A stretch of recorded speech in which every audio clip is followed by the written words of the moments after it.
Et quand la tristesse arrive, je sais tu es là, toujours près de moi. Bonjour, bon matin en ce mercredi. Comme vous le savez, tous les mercredis matins, depuis un bon moment, on s'en va rejoindre quelqu'un que j'apprécie beaucoup et je sais que vous l'aimez beaucoup également, l'abbé Raymond Gravel.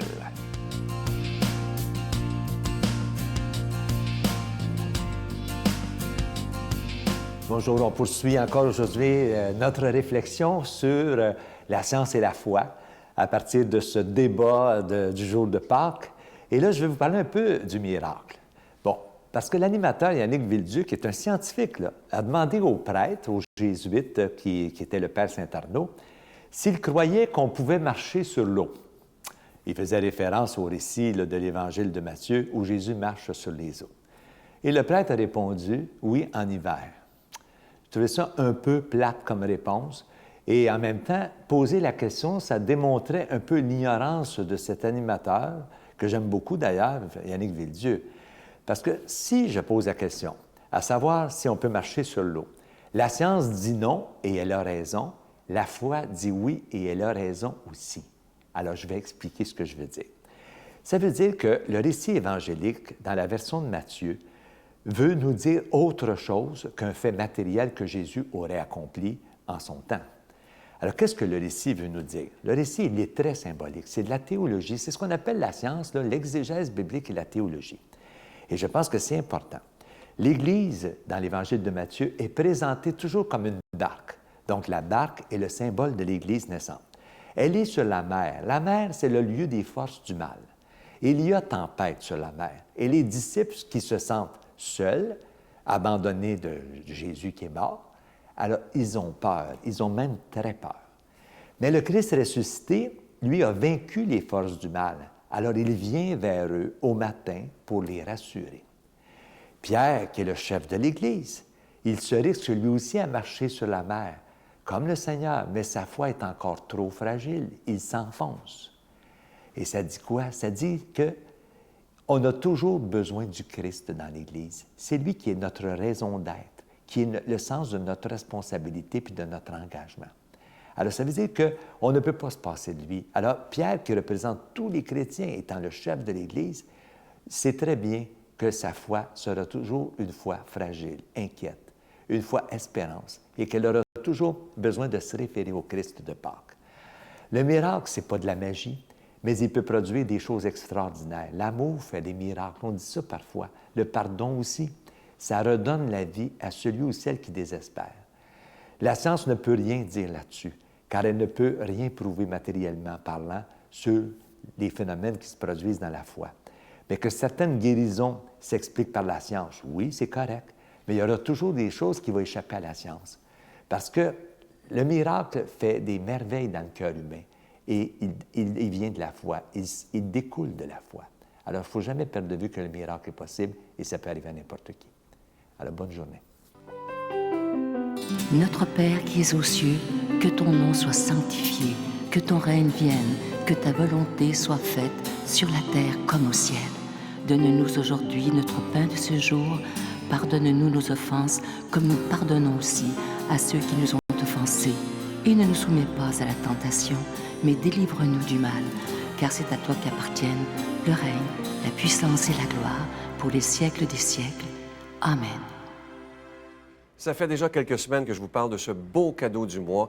Et vous savez, on est dans le mois de Marie, le mois le plus beau, comme on dit, le mois de mai. Et il s'agit d'un dizainier en épinglette, une belle exclusivité de la Victoire de l'Amour, à l'effigie de Notre-Dame de la Guadeloupe. Vous savez que le pape Jean-Paul II avait nommé Notre-Dame de la Guadeloupe impératrice ou patronne des Amériques. Et c'est aussi pour rendre un hommage à ce si bon pape François qui vient lui aussi pour la première fois de l'histoire des Amériques. Alors, je vous rappelle que ce cadeau, il est déjà béni. Vous en recevrez un avec un don de 25 $ et si vous en voulez deux, parce que ça se donne vraiment bien en cadeau avec un don de 40 $. Je vous rappelle aussi qu'on vous envoie un reçu pour fin d'impôt. Alors, je vous remercie de tout cœur de votre grande générosité. Vous savez que si on vous demande des dons, c'est pour payer la production et la diffusion des émissions de la Victoire de l'Amour 7 jours par semaine. Alors, je vous donne l'adresse. La Victoire de l'Amour, casier postal 120, succursale Boucherville à Boucherville, le J4B 5E6, je vous la redonne. La Victoire de l'Amour, casier postal 120, Succursale Boucherville à Boucherville, le J4B 56. Également par carte de crédit par téléphone et également maintenant par débit Visa. Nous l'acceptons maintenant dans le 514-523-4433, 523-4433 ou sans frais, le 1-888-811-9291. 1-888-811-9291 et aussi sur notre site Internet, le www.lavictoiredelamour.org.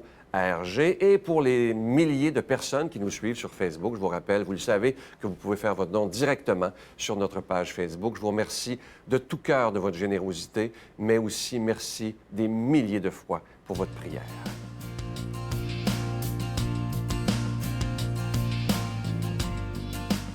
Aujourd'hui, pour méditer sur la parole de Dieu, on rejoint quelqu'un qui est là avec nous depuis tellement d'années. Je suis tellement content. L'unique abbé Donald Thompson.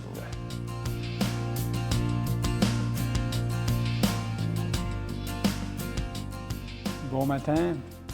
Alors, en ce mercredi, nous avons un extrait dans notre liturgie de l'Église catholique, aujourd'hui tiré de l'Évangile de Marc, au chapitre 9, versets 38 à 40. Et je vous proclame cette bonne nouvelle. Jean, l'un des 12, disait à Jésus, « Maître, nous avons vu quelqu'un chasser des esprits mauvais en ton nom.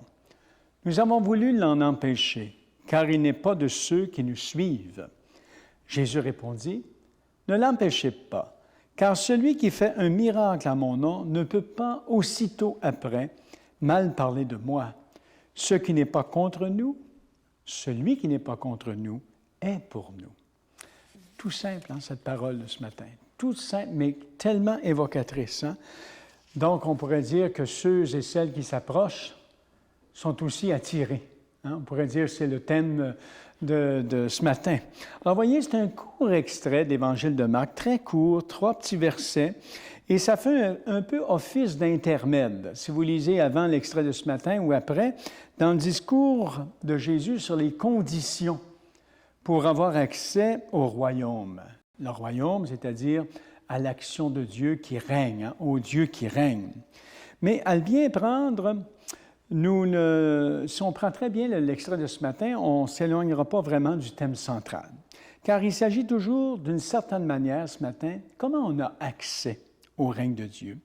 Comment ceux du dedans, finalement, doivent-ils se comporter envers ceux et celles qui s'approchent? C'est nous qui sommes croyants. On pourrait dire qui sommes de la communauté des disciples. On peut dire qu'on est ceux et celles du dedans. Alors, comment on doit se comporter avec ceux et celles actuellement qui, dans notre monde contemporain, cherchent, qui essayent de s'approcher, qui se demandent comment? Voyez-vous? Vous remarquez la réaction de Jean dans l'Évangile, hein, quand il dit à Jésus, « Bien, voyons, qu'est-ce qu'on doit faire? Est-ce qu'on a voulu l'en empêcher car il n'est pas de ceux qui nous suivent. » Remarquez la réaction de Jésus, « Ne l'empêchez pas, car celui qui fait un miracle à mon nom ne peut pas aussitôt après avoir mal parlé de moi. Hein, celui qui n'est pas contre nous est pour nous. » Alors, je pense qu'aujourd'hui, on a une espèce de regard comme ça qu'il nous faut avoir comme disciples, hein, comme communauté croyante auprès de toutes les personnes qui sont en recherche spirituelle du Dieu de la vie, du Dieu de lumière. Hein. Alors, voyez-vous, c'est comment ceux du temps, donc c'est nous, comment on doit se comporter envers ceux qui s'approchent, envers ceux qui gravitent, si vous voulez, autour de Dieu, autour du royaume, sans être encore complètement partie prenante. Et c'est bien cette catégorie de gens hein, qui est visée à travers le type là, que dénonce le jeune apôtre. Hein? Le jeune apôtre ici, qui est Jean, qui veille jalousement sur les prérogatives de ceux qui suivent Jésus. Et la réaction du Seigneur, on la voit dans l'Évangile, trahit bien son cœur de miséricorde. Hein? Sa mission de salut hein, envers tout homme, envers toute femme. Il est le serviteur, et je cite la Bible, qui ne brise pas le roseau froissé et qui n'éteint pas la mèche qui faiblit. Voyez-vous, on a ça ici dans une autre parole. Ne l'empêchez pas, hein, dit-il dans l'Évangile, hein, répond-il au bouillant jeune disciple là, qui dit, faut-tu l'empêcher? Hein? Il n'est pas de notre groupe. Hein? Celui qui n'est pas contre nous est pour nous. Alors, quand j'entends une parole comme cela ce matin, il me semble qu'on croira entendre prélude à une hymne superbe qu'on a dans la Bible, dans Saint Paul, entre autres, dans une de ses lettres. Hein? L'amour croit tout, l'amour espère tout. Hein, souvenons-nous de cette belle lettre de Paul, chapitre 13 aux Corinthiens. Alors, voyez, la tolérance de Jésus n'est pas une naïveté, mais sa tolérance, c'est une clairvoyance. Voyez-vous, clairvoyance de l'amour qui sait déceler au-delà des oppositions hein, de surface, une espèce de convergence profonde là, qui résulte de l'attraction de Dieu. Voyez-vous, les gens qui cherchent actuellement dans notre monde, c'est les gens qui sont attirés par Dieu, eux autres aussi, hein, qui sont attirés, il y a une attraction qui est là. Alors, on n'essaiera pas de détourner cette attraction-là parce que peut-être ne sont pas encore, d'une manière très explicite de notre groupe, pas encore disciples comme on voudrait qu'ils soient. Hein? Alors, on voit que Dieu exerce une attraction hein, secrètement au fond des cœurs hein, de toute personne, de personnes qui s'ouvrent, même par l'imparfaite et embryonnaire, j'aurais dire, foi au Fils Jésus envoyé pour notre salut. Même si la foi est embryonnaire, le Père attire. Alors, l'apôtre Jean va encore à découvrir hein, ce qu'il écrira plus tard. Hein, on retrouve ça dans l'Évangile de Jean, en lettre de feu, que Dieu est amour et que Dieu n'a pas envoyé son Fils dans le monde pour juger le monde, mais pour que le monde soit sauvé par lui. Retenons cette parole-là. Qui croit en lui n'est pas jugé. Alors, tel est l'effet hein, de la volonté de Dieu, que quiconque voit le Fils et croit en lui ait la vie éternelle. Voyez-vous, alors, c'est notre conviction profonde. Et je pense que quand on circule comme disciples, nous autres actuellement, dans le monde actuel, hein, on est là à travers tous les questionnements, les bouillonnements, les reculs, les réticences, les objections. Il faut se rendre compte qu'au lieu d'essayer tout simplement de se défendre, de se protéger constamment, essayons de voir l'attraction de Dieu qui est à travers tout cela. Alors je demande au Dieu de la vie qu'il vous bénisse, le Père, le Fils et le Saint-Esprit. Amen et bonne journée.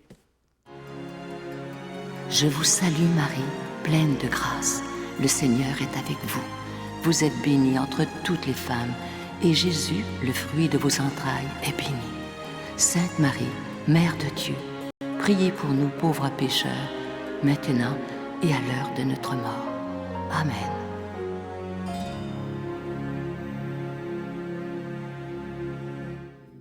La retraite du printemps étant déjà complète, nous vous invitons à la grande supplémentaire de cet automne qui aura lieu les 4, 5 et 6 octobre prochains à l'hôtel Le Dauphin à Drummondville. Sous le thème « Si tu savais le don de Dieu », venez vivre des moments inoubliables en compagnie de l'abbé Robert Jolicoeur, l'abbé Robert Lemire, Dolly Dimitro, Sylvain Charon et Miguel Padilla. Réservez rapidement avec Voyage Intermission 514-288-6077 ou sans frais 1-800-465-3255. Venez vivre une fin de semaine exceptionnelle, remplie d'amour, de joie et de paix.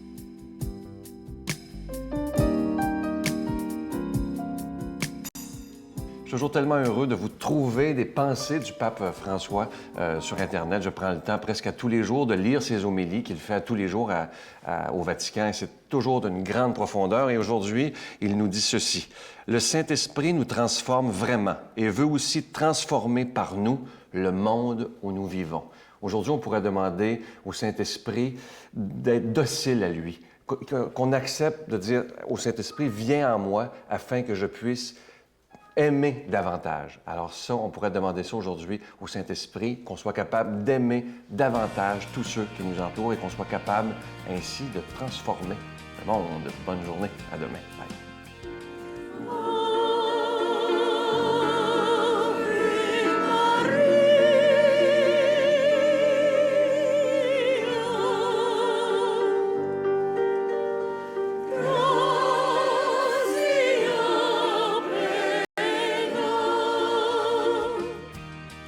La Victoire de l'amour remercie de tout cœur les Résidences Soleil de leur accueil si chaleureux.